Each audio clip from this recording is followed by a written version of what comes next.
GM launches a car share service. Facebook opens a football stadium on your iPhone. And return your hoverboard to Amazon before it's too late. All that and more on Tech News Today. This is Twit. Bandwidth for Tech News Today is provided by CashFly at CACHEFLY.com.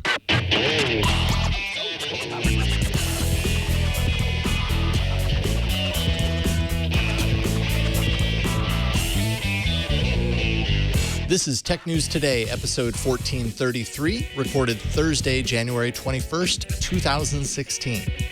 This episode of Tech News Today is brought to you by PillPack, a full-service pharmacy that combines personalized service, convenient packaging, and modern technology to make your life easier. Visit pillpack.com/twit to save $20 on vitamins and OTCs when you transfer your prescriptions.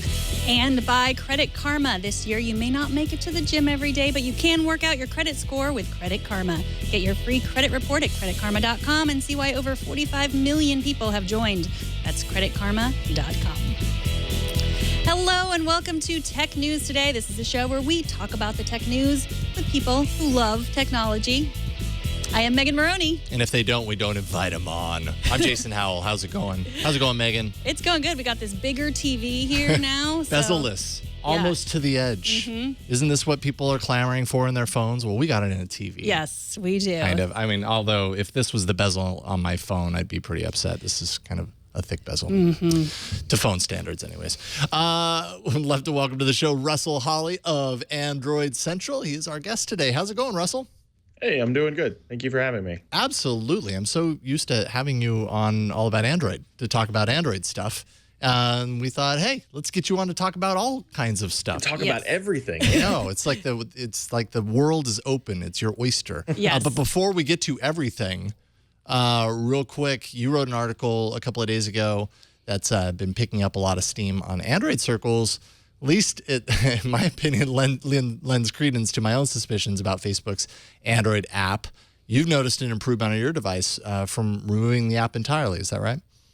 Yeah, I mean, Facebook is always, kind of a hit or miss thing for me. I don't use it quite as much as I use maybe Twitter or Google+, but I keep it on there for family and, check in pretty frequently there. And any time I find some kind of performance issue on any of my devices, I can usually, check Facebook and see that, an update recently caused something to misbehave.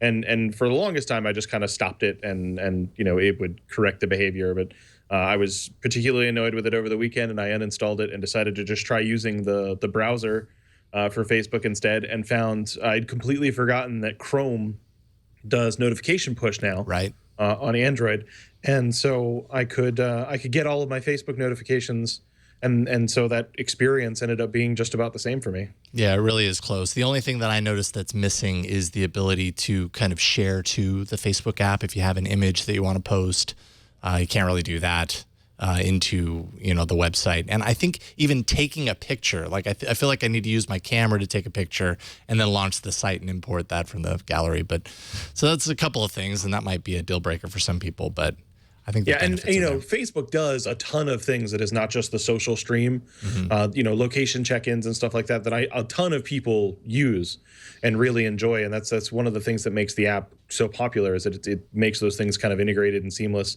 But for my purposes, I found that it fixed a lot of weird problems that I would find on either my phone or my tablet pretty much overnight. Yeah, I would agree.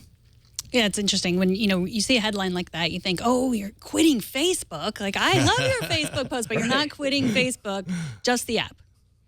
Yeah, I don't think I could leave Facebook. I have family that use it, and I need to stay in touch with them, and I'm not always as good about calling them, every couple of days as I should be. So that Facebook tether is going to stick around for a while. Wait, we're supposed to call our friends and family every other day? I missed this memo. I've got family that is so far away right now. Yeah, I hear you. People that are in Hawaii, actually, that I really enjoy keeping tabs on. So. Yeah. Fair enough. Well, we'll talk about Facebook later, actually. Yeah. So I have been noticing a new trend that I want to tell you about. I think car sharing is code for we are trying to push autonomous cars on you without you noticing. Mark my words. Today, GM announced its own car sharing service called Maven. It's meant to compete with Zipcar. Now, Maven is starting out in Ann Arbor, and that's in Michigan, obviously, but it will move to other places in the coming months. So it's $6 to use the car. And, it's this idea of we don't really need a car. We can all share cars.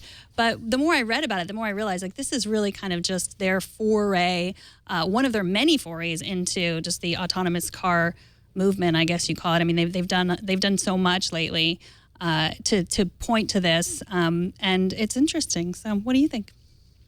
Well, they had the deal earlier this month with Lyft. That's the $500 million investment into Lyft. So obviously GM has interests in autonomous.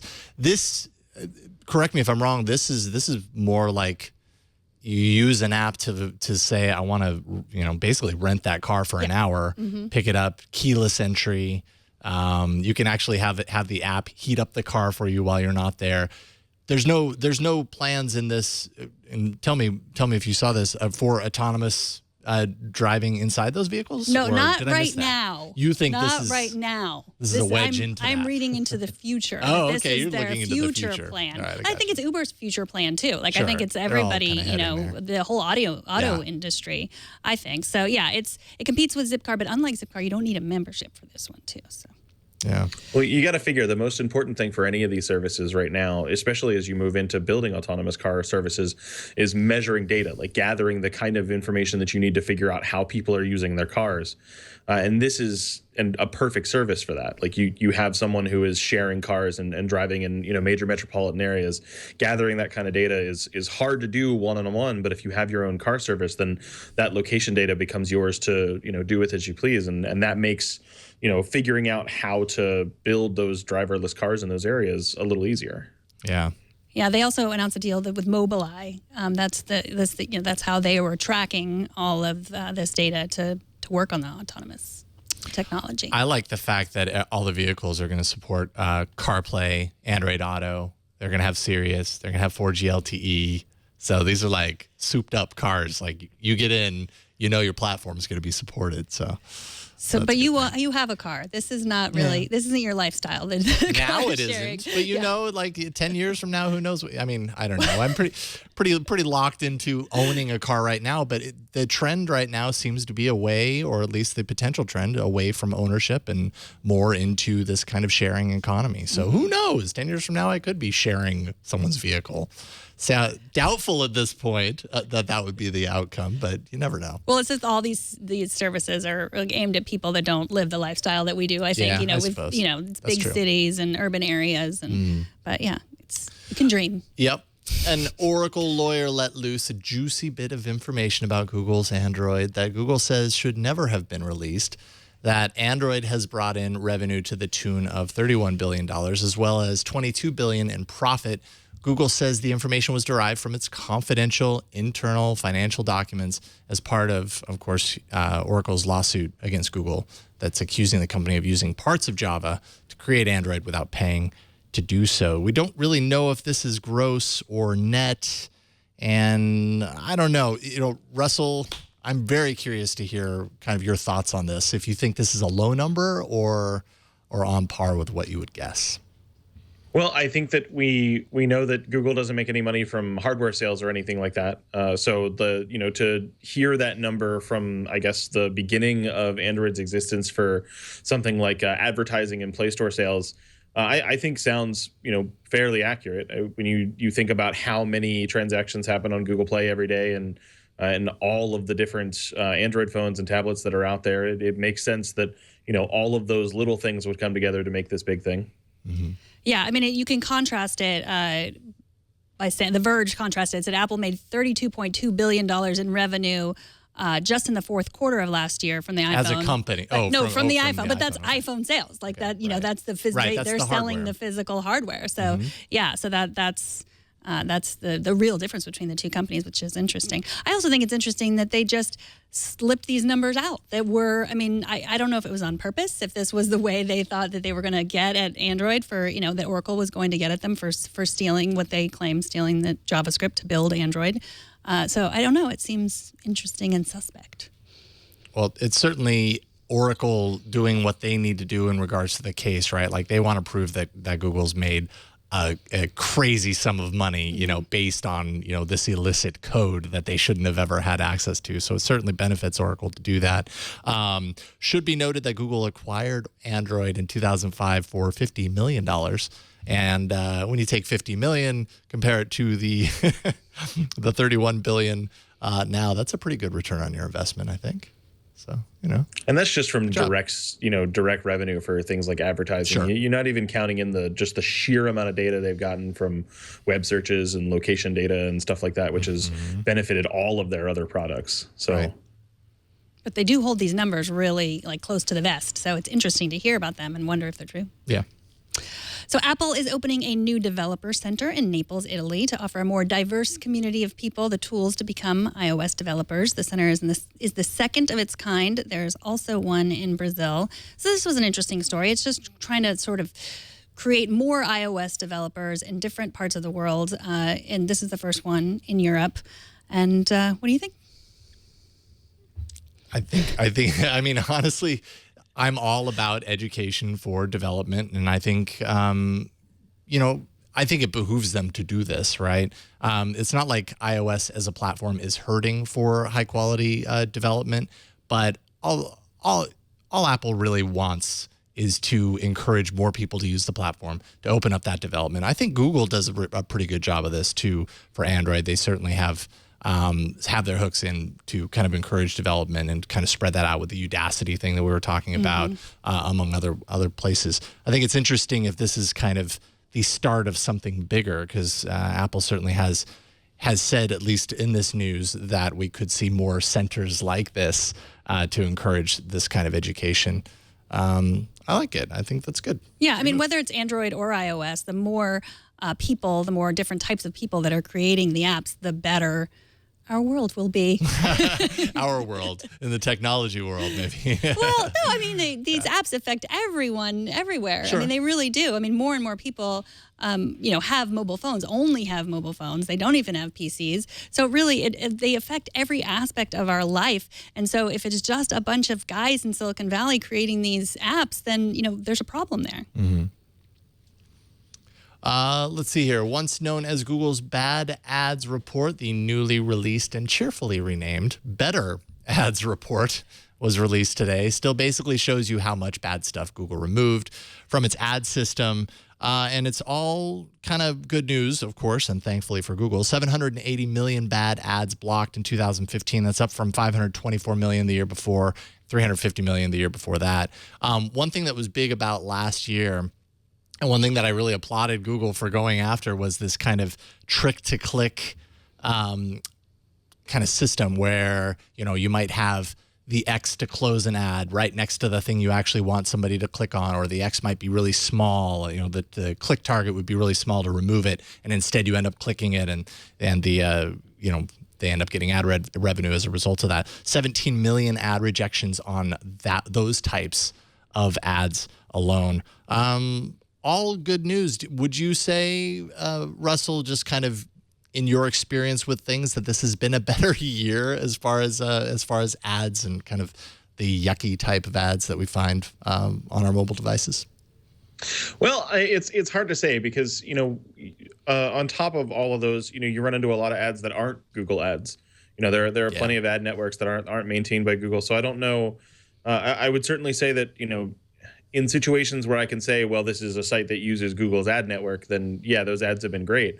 But I don't think a lot of people surf the web, and even, highly technical people surf the web and are aware of where those ads come from as soon as you see them. So it's hard to measure, I think. Yeah. Yeah, I mean, that's what I was trying to ask you. I was like, I don't really know if I understand how Google's ad network works. I mean, there's different networks that you can join into, so that app developers can join into, or websites can join into, and then why do they choose these different networks? Like which networks? Do you mean like Android as a platform? No, like it was like Mob something, and then like the Google network. Yeah. Like there's these very specific ones. I guess they choose it based on how much money their percentage they're going to get. Yeah, I'm not sure. It's a mystery. I mean, they want it to be a mystery, right? Like they don't want to. It's like the numbers. They don't necessarily want to reveal too much. Yeah, and again, it also shows the difference between Apple and Android. In this case, Apple just kind of threw everything into disorder with having iOS 9 have ad blocking included in it, so that now everyone's just like, okay, well, how are we going to do it then? And then with the last week's news about iAd going away, and that's confusing too. I mean, we were wondering what that story meant too. First, we thought, oh well, they just realized Apple can't really do advertising as well as Google, so they'll just pull back and not do it. But then, let the publishers take care of it themselves. Right, but then there's also this underlining story of like, are they trying to get that pie for themselves, that Google advertising money pie for themselves? There's also that people are making that argument that's what they're after. So it's really mysterious. It is mysterious.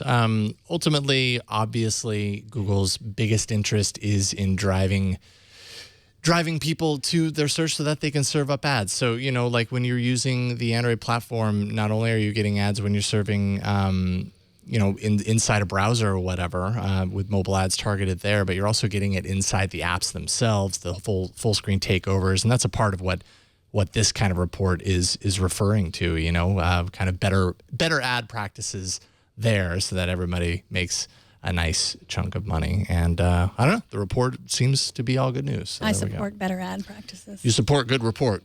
I do. I do too. So if you bought a two-wheeled hoverboard, Popular Mechanics says that Amazon will take it back and refund your money, because they might explode and set your house on fire. The Consumer Product Safety Commission says they're actively investigating some companies who make the hoverboards, and then that Underwriters Laboratory, that UL symbol that's meant to imply safety on devices, should not be an indication to consumers of the product safety. This has been an interesting story. I had 3 children who really wanted hoverboards, and I did not get them for them. So I've been really, I've been like, but they said they're set on fire. They're dangerous. You can't use them anywhere. But lots of things are dangerous. People fall off of bikes and trees and everything. Sure. So, I don't know. What's your take on the exploding hoverboards controversy, Russell? I don't think I've heard of a lot of bikes exploding. But yeah, this whole the hoverboard craze, it's really crazy how quickly it picked up and how quickly it went away. And this is the fascinating thing about how quickly we can saturate a market as a culture right now with new products that come from all over the world, really, not just China. A lot of articles have tried to pin this on manufacturing exclusively from China, but I think the most interesting part of this was this interesting idea came up, and just dozens of other very similar products happened almost immediately.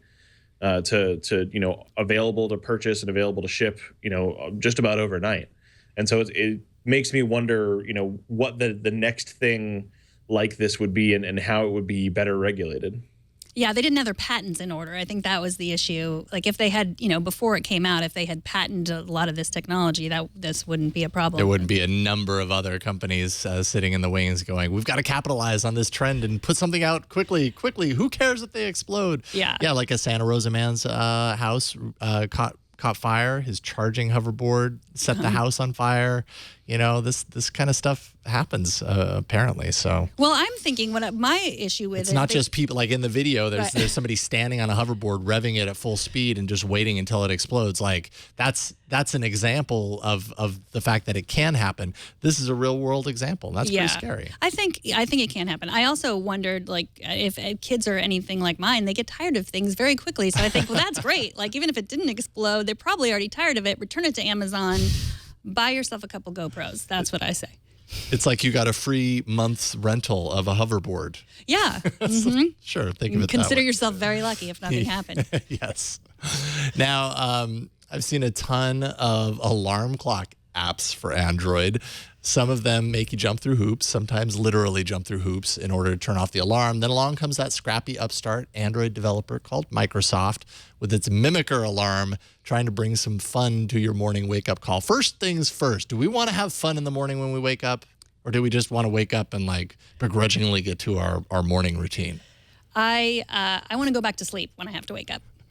Fun in the morning, Russell? Yay, nay? Yeah, I mean, I'm kind of a morning guy. Okay. It doesn't usually take me much to get up, so All right. I don't know about having fun as soon as I wake up. But Yeah, I it's know. definitely like the alarm goes off, and I don't like groan and try to punch my phone or something. It's You might want to punch your phone. This might make me want to punch my phone. Yes, exactly. This might be responsible for many people throwing their phone out the window. So basically, what it is, it essentially asks you to mimic a few things. That's why they call it the Mimicker alarm. The first one is you mimic a selfie. So it tells you something like, mimic a happy face. And this is when your alarm goes off, right? So you wake up in the morning, it says mimic a happy face. And you have to look into the camera and give a happy face in order for it to basically turn off the alarm. And then by that point, you're awake. I tried this before the show. It said, make a disgusted face. I'm pretty good at making faces. I made a disgusted face. It said, be more disgusted. So I tried that. And then it said, you're too angry. So then I changed it. It said, you look surprised. And then at that point, it crashed. So I don't know what to tell you. But I guess at that point, I'd be awake and mission accomplished. And when it crashed, did the alarm stop? Well, so the alarm isn't going off while this is happening. Okay. So the alarm, you actually swipe to turn it off, and then it gives you this kind of challenge to kind of move on. That would make it a lot more intense if it just kept ringing. Right. That was what's the incentive there? Yeah. If I'm awake, I'll just force close the app and go back to what I was doing. Like, Exactly. Believe me, there's plenty of ways around this stuff. Color captures, match a color. So find something green and take a picture of it. That worked for me. Tongue twisters, repeat a phrase using voice entry. So it'll give you a thing like Peter Piper picked a peck of pickled peppers and blah, blah, blah. And you have to, say it, and the voice dictation will actually translate. And what's interesting about this is actually at a deeper level, why are we even talking about it? It's kind of an integration of some of Microsoft's kind of experimental projects like the Project Oxford API, which is all of its kind of cool computer learning around facial detection, expression, all that kind of stuff integrated into this alarm clock app, which seems so kind of ridiculous at first glance, but pretty cool. Yeah, so that like those apps that were like, how old are you? Or, Yes, are we exactly. twins They've got or a lot of not? practice in like this, all right? Those, yeah, they're just trying stuff out on us, I think. But yeah, it's from Microsoft Garage, which is their experimental place with a lot of interesting apps have come out of there. So. They've put out a lot of interesting stuff on Android, which makes you, which they don't end up releasing on the Microsoft Windows Phone platform. Yet. So it's kind of weird. Yet. just put a case on your phone before you try it. And maybe like a bungee cord and attach it to your wrist. So if you are tempted to throw it, it comes right back to you. All right, coming up, we're going to talk with Kurt Wagner about Facebook's upcoming sports feed. But first, let's take a minute to thank the sponsor of this episode. It's PillPack. Think of it as the antidote to you having to get your butt into a crowded pharmacy and deal with all the headaches there, dropping off the prescription, having to wait for that prescription, maybe wandering the aisles for 20 to 30 minutes until they finally get around to filling your prescription and giving you what you came in for. I know I've been there, and it's no fun. Here's the solution to that. It's PillPack. It's a full-service pharmacy that takes care of everything for you. They pre-sort and deliver your medications and vitamins in, I have them right here, these easy-to-tear packets. So basically, you end up getting the box, and every day is labeled, as you can see right there. You just tear it off, and you got everything you need for that day. It's labeled date, time, each dose, so you no longer have to kind of keep track of all that stuff and use that Monday through Sunday pill box in order to do it. They do this by using those things you've heard of, robots and digital imaging technology to do all the work, along with pharmacist oversight, and that's to ensure the accuracy of every pill pack. Their pharmacists are available 24/7 from the privacy of your own home, so you no longer need to have those awkward pharmacy encounters. They proactively call your doctor for you to manage all your refills so you never run out. There's no extra cost beyond your standard copays, of course. Shipping is always free, and it's compatible with most major insurance plans, including most forms of Medicare Part D. When you sign up for PillPack, they make sure that your insurance is compatible before they transfer any of your medications over. Now, switching is easy. You sign up with their secure site, and they take care of everything for you. Recognized by Time Magazine as a top 25 invention. Jill Duffy gave it a great review in PC Magazine. You should check that out. There's also a PillPack medication reminder app for the iPhone and Apple Watch. PillPack is medication simplified. You will not believe how much easier and more convenient it is until you've actually tried it yourself. So here's what you should do. Visit pillpack.com/twit to to sign up right now. Their site is awesome. It only takes 5 minutes to sign up. And when you use our link and transfer your prescriptions to PillPack, you're going to get a credit for $20 worth of vitamins and OTCs. That's pillpack.com/TWIT. And we thank PillPack for their support of this show. So Facebook is opening a stadium, a sports stadium. What? Where? Not a real stadium, a virtual one. Oakland? No. Oh, okay. In your phone. Oh, okay. That makes more It's sense. a virtual stadium. It's a dedicated place to experience sports in real time with your friends in the world. And unlike a real stadium, you can't actually watch the sports. But joining us to explain what's going on here is Kurt Wagner, reporter at Recode. Welcome, Welcome, Kurt. Got it eventually. I did. Yeah, that's a lot of R's and W's. Yeah. And so what can we expect from Facebook's new feature? The stadium that you mentioned. So it's part of the Facebook app. There was some confusion I saw yesterday that this was a standalone app, but it's actually part of the existing Facebook app. And what it is it's a section of the app where you can go and follow along a live game that you may be watching on television. So they're launching it before the NFL playoff games that are going to be happening on Sunday. So you could be watching the game on TV, and then on your phone, you could go and you could check stats. You could see what your friends are saying about the game. You could see what, quote unquote, experts are saying about the game, watch some video. So the whole idea is it's a companion to live TV. And right now they're going to launch it with the NFL playoffs, but eventually they're going to be doing it for pretty much every sporting event. So every Major League Baseball, every NBA game. So the idea is that, hopefully people will go here and follow the game on Facebook while they're watching the game in their living room.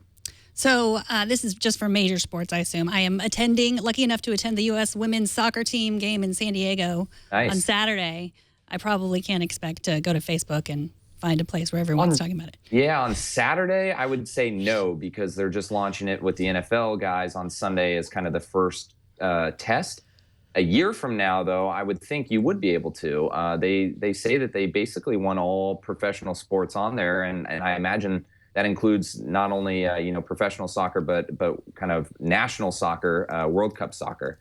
I think at some point that will be available. I just don't think it'll happen by Saturday. Okay, I guess I'll have to talk to real people about it then. Yeah, keep the stats on your own, I guess.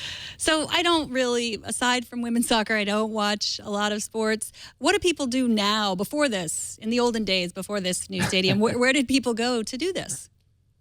Well, I go to Twitter, honestly. When I follow a game on television and I want to see what people are saying about it, I pull out the Twitter app. And typically my feed is, especially if it's a big game like the NFL playoffs, my feed's going to be full of people talking about that game. I think that is one of the places that should be probably on alert with this new product from Facebook is a bunch of people were joking. They were saying, this is sports Twitter on Facebook now.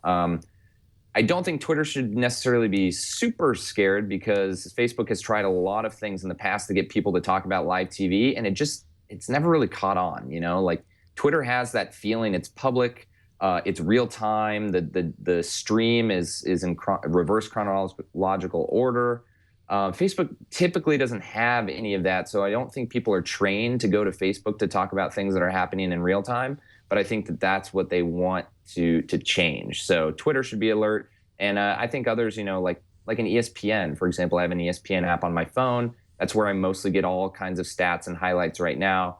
Perhaps in the future I may use Facebook for that kind of stuff. I haven't decided yet, but I guess I'll find out on Sunday how good of the experience is. So right now, Facebook is pretty good at knowing what I want to see and what I don't want to see, but it still thinks that I like to see everybody talking about football when they're watching football. Will I see less of this? I mean, will that go from like my feed to this other area? I don't think that it's going to impact what you see in your news feed. At the beginning, in fact, I don't know this. I would think you might actually see more sports in your news feed as they're trying to draw attention to the fact that this is a new product. Oftentimes when they launch something new, they'll have an alert, or maybe I'll make a comment on the game. It'll show up in your feed and there will be a prompt, see what other people are saying and go check that out. My understanding is that the news feed is totally separate than this experience. And therefore I would guess things that are popular would show up in news feed. the same way they always have, because they can't really assume that everyone's going to go to this new stadium. And so they want to continue to give people the same content they're used to seeing. So unfortunately for you, that might mean that you're going to get the same amount of sports that you already see. But perhaps, I don't know, if this really does catch on, people will know where to go, and they'll comment over there, and you'll be safe. Yeah, I do wonder if this leads eventually to kind of similar sections for other things, right? Like you've got live sports in its own feed that takes off, and obviously that's the kind of event that can be a worldwide shared event depending on how big the game is. But like a live TV or something along those lines, you kind of wonder if Facebook can go that route. Anytime you're splintering off people from something they're used to doing, let's say the main feed, and now take what you would normally do here and go do it over there, though, that kind of gives me a little bit of pause. I wonder if people are really going to end up following through on that, against the habit that they already have. Mm-hmm. I think the big thing there, though, is the real-time communication, and having the kind of communication that you see on Twitter with that reverse chronological order. It's when you watch a big game on Facebook, or when other people are watching the big game on Facebook, I will still see people talking. I will see posts from people talking about it, halfway through the next day, when I refresh Facebook, and those posts from the night before show up in the feed. And I think that that's a big part of the disconnect there, for knowing that there are people there talking about the same thing that Twitter has going for it. If Facebook can create this silo where people are communicating, maybe not in real time, but very close to, about the sport and the team that they're a fan of, then, it probably has a much higher chance of being successful and more comparable to Twitter than you would see from the normal Facebook feed. And maybe silos like that for other major events would be, a big deal because of that, because it would allow that kind of communication to happen instead of breaking everything up so that you see it 12 hours later. Mm-hmm. So at the beginning of the show, we were talking about how Russell had deleted the Facebook app from his Android phone. Is this just in the app for now, or will it be on the website also, the Facebook website? Chaos. Someone deleted the Facebook app. Oh my God. And he's not giving up on Facebook. Let's be clear. He loves Facebook, but just not the Android app. And we're all still here. Wow. No, it's so for right now, it's only going to be for iPhone users. It will be on the web, I believe, by the Super Bowl. So that should be in about 2.5 weeks. And then it'll be on Android sometime after that. Unfortunately, Android users always seem to get things much later than everyone else. But iOS, iPhone for now, then the web in a few weeks, and then Android following up behind that. All right, I have one last question before we let you go. So we talk a lot, you and I talk a lot about Twitter trying to look a lot more like Facebook with moments and changing like the stars from favorites to likes. Do you see a lot of that going the other way, where Facebook is trying to be more like Twitter? You bring up a great point, and it's pretty ironic, right? Like Twitter is now experimenting with inserting tweets that don't follow that reverse chronological order system that they've had all along. They're now saying like, oh, well, maybe we'll use an algorithm to insert the popular stuff up top. And here we have Facebook saying, well, forget the algorithm. We're just going to give everyone stuff in these sections as it's shared. So I found that pretty humorous yesterday, I guess last night or this morning as well. I think the key here is the television component, right? So where can companies like Facebook and Twitter get people talking about one specific thing that's happening right now, and then go to advertisers and say, hey, do you want to reach 60 million people that are talking about the Super Bowl? Well, we have all of their content in this one silo right here. And this is a better place for you to, you do your video ads than on TV. I mean, maybe the Super Bowl is a bad example, right? But for most games, there's a chance there might be more people following along on Facebook and Twitter than actually tuning in and watching. So I think that all of this timeline, chronological order, all of that aside, the point is to gather people around one event in one place so that these companies can go out to advertisers and say, if you want to, reach the audience, we have them. They're all right here, and they're all talking about it on our platform. Well, Kurt, thank you so much for joining us. Kurt is a reporter at Recode at Kurt Wagner 8 on Twitter, where he watches a lot of football, and you can join him there and Facebook soon. All day. Thanks, Kurt. Thank you, Kurt. All right. Hey, we got an email to TNT@twit.tv from Dr. David Stevenson. on a couple of points regarding a few recent topics on the show.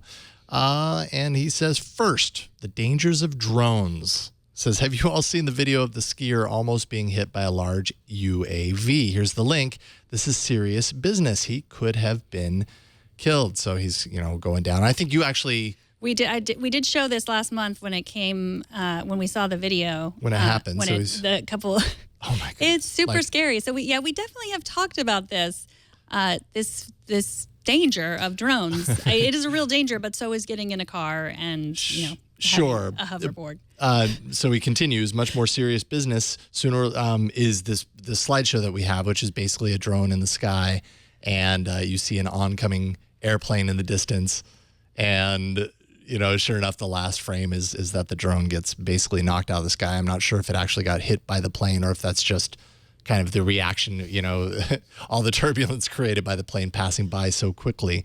But his point is basically that, regulators eventually are going to have to come down pretty hard on UAV and, these unmanned vehicles flying around, because right now it's potentially, an incredibly dangerous scenario. What do you think about this, Russell? Is this a danger that we're going to have to face sooner rather than later? He's afraid that it's going to result in many casualties at some point, and that's going to force big change. Well, I think that it's probably going to start off by being regulated in very much the same way that we see high-powered lasers. I live about a mile and a half from a pretty major airport, and I got a 1-watt laser as a gift a couple of years ago, and I couldn't ever take it outside because I'm too close. Just the act of pointing it into the sky and lighting it at any point in the day was, considered very, very dangerous. And so I was given pretty strict warning when I bought it that because I was so close to an airport that kind of thing would be a problem. And the same thing goes for, owning a drone and flying it this close to the airport. If I go above a certain height, then it can be considered very dangerous. And there are very, real consequences for being caught doing that. I don't think that there's a reasonable expectation for there to be a 100%, to stop anything from happening ever. But I think that we're already heading in the right direction for, kind of regulating these things and putting rules on them for people who, have to know where to use them and when.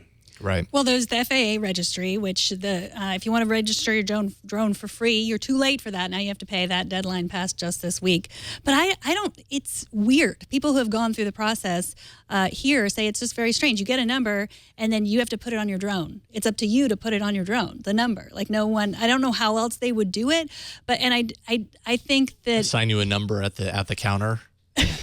Apply it to the drone as you're leaving the store. I don't know. Maybe I don't know how they could do it differently. I don't think that it's great right now. I don't think it's making anything any safer. But I do think that his argument was regulators will come down on the UAV world. I think they sort of already are, but doing it, and I guess the best way possible. But it seems weird right now the way they're doing it. Today is actually the last day. Today is the last day. Yes, Reverb Mike, thank you in the chat room. But I just checked it out, and today is the last day to register. Today is so the day. If you're So if you're listening watching to this right now, it's too late. Probably too it's late. $5 after that. So, Yeah. but yeah, There you go. Anyone who's been through the process says it's a little bit complicated, and then there's just this idea of like, what? So I have to put the number on myself, and you're just trusting me to do it? So yeah, I don't know. All right. Well, after the break, we will try and uncover the mysterious case of a house haunted by geolocation. But first, let's take a minute to thank Credit Karma. This episode today is brought to you by Credit Karma. Now, most people do not know their credit score, and who can blame them? Many of the websites that offer credit reports are confusing, and they come with weird hidden fees that you don't find out until later. Credit Karma does things differently. They offer truly free credit reports with no strings attached and no credit card required. Credit Karma doesn't just show you a score and then send you away. They actually break it down so you can see how your actions can affect your score for situations like you use too much of your credit limit and then your score goes down. In honor of the upcoming Super Bowl, Credit Karma did some research into what they're calling the credit fumble. According to Credit Karma, only 28% of people surveyed received some type of personal finance education before college, with the majority of that education, 58%, coming from parents. Now, more than 2/3 of people surveyed, that's 69%, did not properly understand what credit scores were when they got their first credit card. And 73% said that better financial education could have prevented them from making credit-related mistakes. With better education and learning tools for those of you currently borrowing money and for those of you about to be credit eligible, that's all young adults out there or parents of young adults, the cycle of credit fumbles can be broken. Credit Karma can be part of the solution. Since 2014, they've worked directly with colleges and university students across the country to educate students early in their credit life cycles. They have something called the Campus Challenge and the Student Ambassador Program that's helped a lot of people understand credit. Thinking about your credit score is not the most exciting thing to be thinking about, but it is essential, and Credit Karma makes it fast and easy so you can get on to the more exciting stuff of life. You can even use the service on your time, whenever you want, wherever you want, on your iPhone or your Android phone with a free Credit Karma mobile app. It's no wonder 45 million members turn to Credit Karma to check their credit score. Visit creditkarma.com right now to get your free report. Feel more confident about your finances this year. Get your free credit report today by visiting creditkarma.com right now. And we thank Credit Karma for their support. And Tech News Today's fan of the day is Sean, or at Shaw44 on Twitter, who apparently likes to kick off those shoes and relax while he watches the show. That kicked up feet and socks has been somewhat of a theme. We see a lot of those photos. We see a lot of these. I guess we're very relaxing to people. That's all right. Hey, if that works for you, then great. I also really like the John Lennon skateboard on the wall. I like that too. That is nice. Portrait. Mm-hmm. Show us how you watch or listen to TNT. Just record a video of yourself, take a picture of your setup, take a selfie, post it on Instagram, Google+, Twitter, Facebook. Use the hashtag HowIWatchTNT. We will find it. We love getting them. Thank you so much for sending them. Yeah, thank you for that. All right, Kashmir Hill at Fusion wrote a piece about a couple in Atlanta that has gotten used to random knocks at the door from people claiming that they're tracking their lost or stolen phone to their house. I feel like we hear about this every once in a while, but this one's kind of crazy. More than a dozen times in the past year, basically, since last February. 2 times already this month. They've had police show up investigating them because of missing persons /phone. Basically they track the missing person's phone to this house, and they show up and pull them out of the house and do the full-on investigation. It's happening on all carriers, so it's not a carrier-specific thing. It's happening on all 4 major carriers. And I don't know if you could imagine, like they aren't going anywhere. This is the family home. The family owns the home. They're letting I think their son or their daughter and their partner live there. So I mean, unless they choose to move out and rent, because maybe they're not paying rent or whatever the case may be. But still, could you imagine if you chose a place and it happened to be the place that location data defaults to? That would just be miserable. What do you think, Russell? It's a weird thing to think about, especially since anybody who has lost their phone and uses one of those location things, when you see that thing show up on the map, there's hope that you can go and get your phone or your tablet because it's powered on and it's in this location, and hopefully it's not being held by someone who swiped it from you. And to go there and to have these people just be exhausted by having to deal with this, I can only imagine that being so frustrating for everyone. Right. I mean, if you thought and you had almost, you were going to vigilante justice, you were going to go find your phone, and you ended up there and they said, oh, this happens all the time. That's also a great excuse. If you were going to.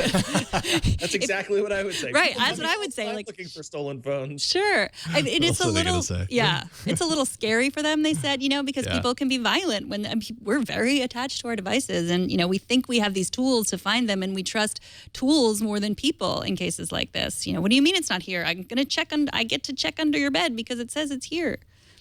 Yeah, pretty interesting. So GPS data. So basically, Kashmir talked to a bunch of different people to try and figure out how you would figure this out. No one knows, even the people who are used to who have history in kind of for forensics of this type, to kind of figure out and track the basis for this stuff. Basically, when geolocation of this type happens, it's first GPS data, then cell tower connections are checked, and then Wi-Fi fingerprints based on the Wi-Fi network maps that are available, like Sky Maps, and then the IP address. And so when you think about I don't know. It's just so many things have to happen, yet they're all pointing to this house, and it almost seems like a default location more than anything, and no one really knows the answer. So I don't know. I guess at that point you just have to kind of give up and move out. Or you know what you can do? Print out this article and just post it to your front door. Right. And that way when people arrive, you can be like, well, see, like, don't take our word for it. Yeah. Check out this article. Take a copy of this stack of things that I printed out. Right. Take a flyer. You came for your This is phone? our monthly newsletter. They should should just send them their phones. Like we should all, like when we're done with a phone, we should send it to them so that they can just be like, here's your phone, and just hand them a Here's random a phone. phone. Yeah. So they reset their router. That didn't work. And the irony is if they actually had these stolen phones, that would be one other key to solving the mystery. Like if you, the technology is in the phone to figure out why it says it's there and it's not there, but that's kind of, I don't know. But they can never find the lost phones or the stolen phones to be able to pull those devices and go, why are you pointing to this address? So. And Kashmir told them to file a complaint with the FCC. That was her suggestion, so that's what they said they were going to do. So. All right. Well, I hope my home doesn't end up the default. I don't want that. Too. No. I don't need people showing up for stolen phones. I kind of want there to be an elaborate story of a crime lord who was wronged by the people who lived in this house when they were growing up. And so he takes phones and just spoofs the location address as soon as he steals them to this guy's house. Let's write that novel together, Russell Hawley. Yeah, Let's I think do we it. should. Okay, you write the first chapter, then I'll. Well, thank you so much for joining us. I know we talked a little bit before the show started about Crashlands. That's an app that you can't put down. Tell us a little bit about that. I'm having so much fun with this game. It is an action RPG, which basically means you run around and do side quests as this little character who is this kind of slacker shipping guy who works on a spaceship shipping things from one planet to another.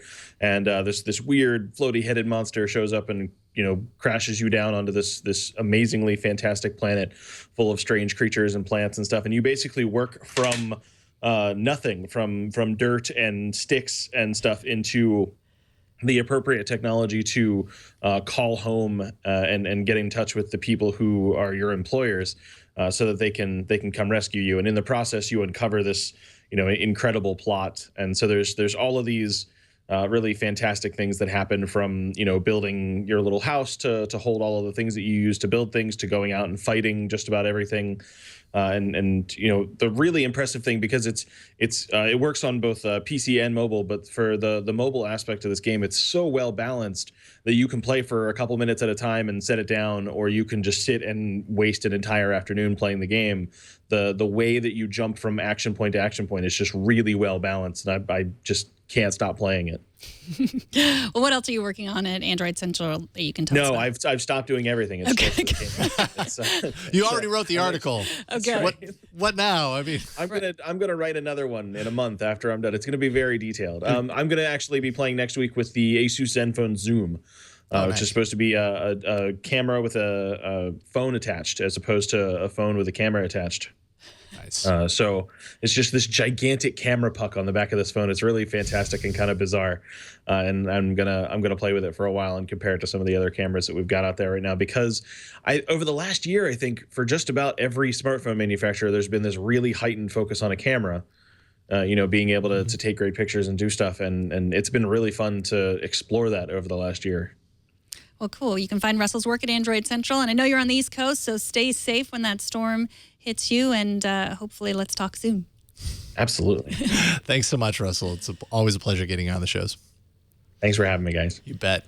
Now, tomorrow's guest for the full episode, not just for the games check-in, but the entire episode, is Sam Miskovich. We'll be welcoming him back from Ars Technica to talk all about the tech news of the day. TNT records live every Monday through Friday at 4 p.m. Pacific, 7 p.m. Eastern, 12 a.m. UTC at twit.tv/live. You can always be a part of the show by emailing us at tnt@twit.tv or leaving us a short voicemail at 260-TNT-SHOW. You can always hit us up on Twitter. The show is @TechNewsTodayTV. And if you want to know more about our upcoming guests or get behind-the-scenes gossip, you can subscribe to our newsletter. Sign up at twit.tv/newsletter. Also, check us out. We have our Facebook page. We're starting to put segments from the show, short segments that if you know someone that might be interested in the show, you can share it on Facebook so they can take a look and then maybe download the full episode. And don't forget to subscribe to the show yourself if you haven't already. You can subscribe on iTunes or Stitcher, TuneIn, Downcast, Overcast, Pocket Cast, all the casts. Use your favorite. Use your favorite podcast catcher, and you can find all the ways to subscribe at twit.tv/TNT. And if you want to talk to us directly, you can hit us up on Twitter. I am at Megan Morrone. And I am Jason Howell. Thanks, as always, to our live producer, Anthony Nielsen, all the folks as well who help us produce this show every single day. That's all we have today. Thank you so much for talking tech with us, and we will see you tomorrow. Bye, everyone.